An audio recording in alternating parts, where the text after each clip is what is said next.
GRMC द्वारा doctors के साथ परिचय चर्चा का आयोजन किया गया। यह चर्चा राज्यसभा सांसद ज्योतिरादित्य सिंधिया के साथ हुई। इस परिचय चर्चा में शासकीय डॉक्टर्स एवं प्राइवेट डॉक्टर मौजूद रहे। सभी डॉक्टर्स से चर्चा के दौरान कई बिंदु निकलकर सामने आए। सांसद सिंधिया ने भी डॉक्टर्स के बिंदुओं को एवं मेडिकल क्षेत्र में ग्वालियर को और अच्छा बनाने की बात कही। श्रीमान सिंधिया जिंदाबाद जिंदाबाद जिंदाबाद। श्रीमान सिंधिया जिंदाबाद जिंदाबाद। श्रीमान सिंधिया जिंदाबाद जिंदाबाद। श्रीमान सिंधिया जिंदाबाद।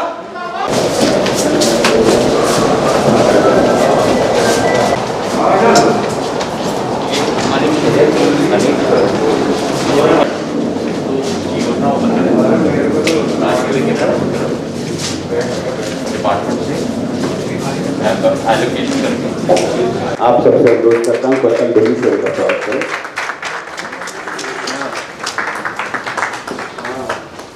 सभी श्रीमद ज्योतिरादित्य सिंधिया जी पधारे हैं। मैं उनका करतल ध्वनि से स्वागत करता हूँ, वंदन करता हूँ, अभिनंदन करता है एवं अधीक्षक जय रोग चिकित्सालय समूह टीचर एसोसिएशन, उपाध्यक्ष इंडियन मेडिकल एसोसिएशन।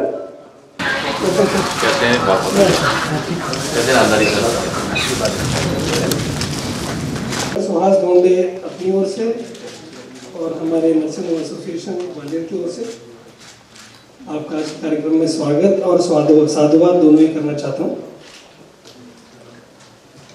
इस समय नर्सिंग होम ग्वालियर के सभी नर्सिंग होम एक कठिन परिस्थिति से गुजर रहे हैं। सभी नर्सिंग होम्स मार्च के आखिर तक संयुक्त संचालक नगर एवं ग्राम निवेश टाउन एंड कंट्री प्लानिंग के आदेशानुसार मार्च के आखिर तक बंद कर दिए जाएंगे।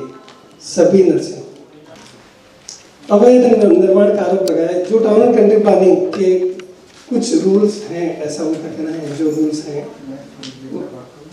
अप्लाई नहीं होते। टाउन एंड कंट्री प्लानिंग में अगर हम परमिशन लेने जाते हैं तो वो G+2 के बाद में G+3 के लिए परमिशन लेने जाते हैं। अधिकतर नर्सिंग होम्स इसमें नहीं आते हैं। इसके बाद भी उन्होंने नर्सिंग होम के लिए बांध कर दिया है। मैंने joint director town country planning से बात की तो वो बोले इसमें एक नियम है कि हॉस्पिटल के लिए 1000 स्क्वायर मीटर जमीन होना चाहिए और 40 फुट चौड़ी जगह होना चाहिए, सड़क होना चाहिए। तो मैंने उनसे पूछा कि कृपया मुझे ये बता दें कि किस कॉलोनी में इतनी बड़ी प्लाट है, सिंगल प्लाट। पूरे शहर में कोई प्लाट नहीं है 1000 स्क्वायर मीटर का। और जो हॉस्पिटल्स ऑलरेडी चल रहे हैं ग्वालियर में, जो समस्याएं जो से लोगों को आती हैं, एक तो जो गवर्नमेंट डॉक्टर्स हैं उनमें प्राइवेट प्रैक्टिस को लेकर भी कुछ प्रॉब्लम्स हैं, क्योंकि जो पहले भी इस संदर्भ में शासन से बात हुई थी कि जो नर्सिंग होम एक्ट है, रूल है, उसके प्रावधान कुछ अलग हैं और कुछ मेडिकल एजुकेशन के प्रावधान जो उन्होंने रूल्स कुछ नियम निकाले हैं और कुछ जो सर्कुलर इशू किए हैं वो अलग हैं। उसकी वजह से जो डॉक्टर्स NPA नहीं लेते हैं और जो प्रैक्टिस करते हैं उनको किसी नर्सिंग होम में जाकर अगर उनको कभी कॉल आता है, अगर वो कोई अटेंड करते हैं या कोई ऑपरेट करते हैं, उसको लेकर उनको प्रॉब्लम आती है। और इस वजह से कुछ जो नियमों जो विरोधाभास है उसको लेकर डॉक्टर्स की ब्लैकमेलिंग काफ़ी होती है शहर के अंदर। ऐसे कुछ कॉकस और गैंग्स बन गए हैं। माननीय मुख्यमंत्री जी के द्वारा जूनियर डॉक्टर्स जो कि कोरोना काल में कार्यरत थे उनके लिए प्रोत्साहन राशि आवंटन जो कि जिसकी अमाउंट 10,000 था, उसका आश्वासन दिया गया था। तो इस विषय पर गौर करें। और साथ ही इसके अलावा मैं बताना चाहूँगी कि पूर्व में सरकार द्वारा जूनियर डॉक्टर को आश्वासन दिया गया था कि प्रतिवर्ष 5% मानदेय में वृद्धि की जाएगी। इसे भी शीघ्र प्रदान करने का कष्ट करें। ये अनौपचारिक बैठक है तो मैं इसको एक औपचारिक रूप नहीं देना चाहता।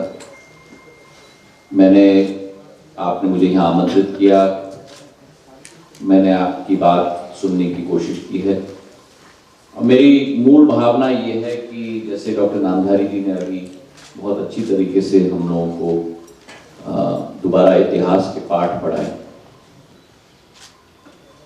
कि कोई भी राज्य, कोई भी देश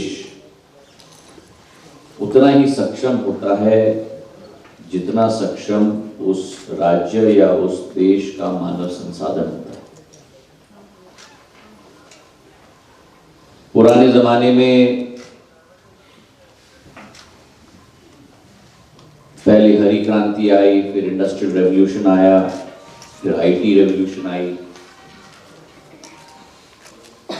और इन सब में निवेश और कैपिटल का बहुत महत्वपूर्ण योगदान रहता है। और इसलिए कई देशों, कई प्रदेशों के लोगों को जंजीरों में जकड़ा जाता था, क्योंकि उस कैपिटल और उस निवेश के स्रोत हमें उपलब्ध नहीं हो पाते। वर्तमान युग में निवेश और कैपिटल कमोडिटी बन गई और मानव संसाधन ही सफलता का मूल मंत्र है। जो देश विश्व में अपने मानव संसाधन का निखार निकाल पाए, उनको पूर्ण तरीके से सशक्त बना पाए, क्षमतावान बना पाए, वो देश प्रगति के रास्ते पर अग्रसर होगा। अग्रसर करने के लिए क्या जरूरत है? दो चीजों की जरूरत है, शिक्षा और स्वास्थ्य। अगर स्वस्थ देश हो, स्वस्थ प्रदेश हो, शिक्षित देश हो, शिक्षित प्रदेश हो, तो फिर वो शिक्षित और स्वस्थ जनता कोई भी जंजीर को तोड़ सकती है। और इसलिए मैं मानता हूं कि आज हमारी दुनिया में भगवान के अलावा दो दाता है। एक है ज्ञानदाता और दूसरा है जानदाता, शिक्षक और चिकित्सक।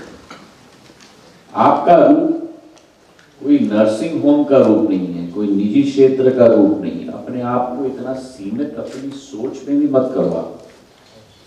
आपका ओहदा वहां है।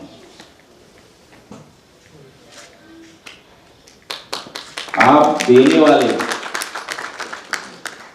जान बख्शने वाले, और शिक्षक ज्ञान देने वाले, दोनों आप दोनों ऐसे हैं और हम सब आपके नीचे हैं।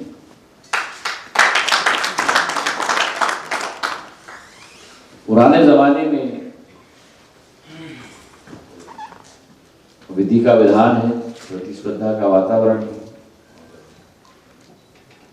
पुराने जमाने में ना शिक्षक ना चिकित्सक जितने मुद्दे आज उठाए, टीए, डीए, इमोल्यूमेंट्स, राशि और मिलनी चाहिए, ये होनी चाहिए, वो होनी चाहिए, आपके पूर्वज क्या करते थे? कभी भी इन बातों की चिंता करते थे?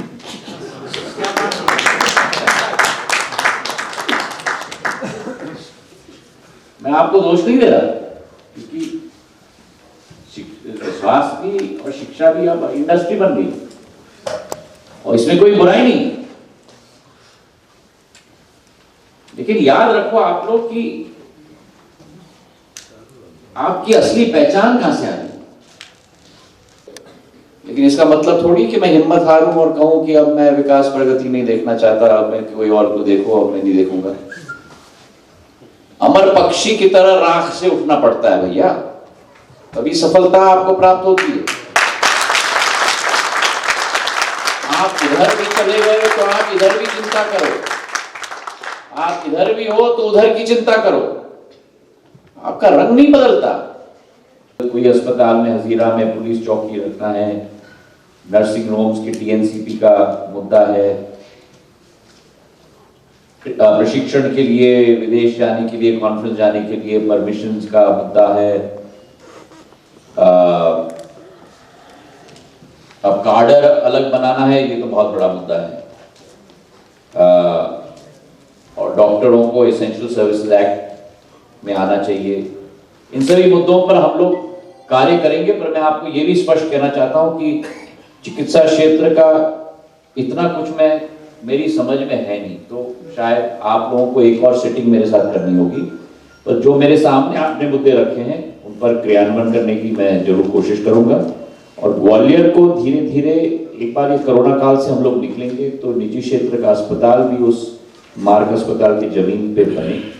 सिंधिया परिवार ने, जैसे डॉक्टर नामधारी जी ने, और मैं आपको धन्यवाद देना चाहता हूँ डॉक्टर नामधारी जी, आपको तो ग्वालियर की चिकित्सा के इतिहास में भी एक चैप्टर लिखना चाहिए, क्योंकि वास्तविकता है कि सिंधिया परिवार ने बहुत महत्व चिकित्सा के क्षेत्र में दिया है।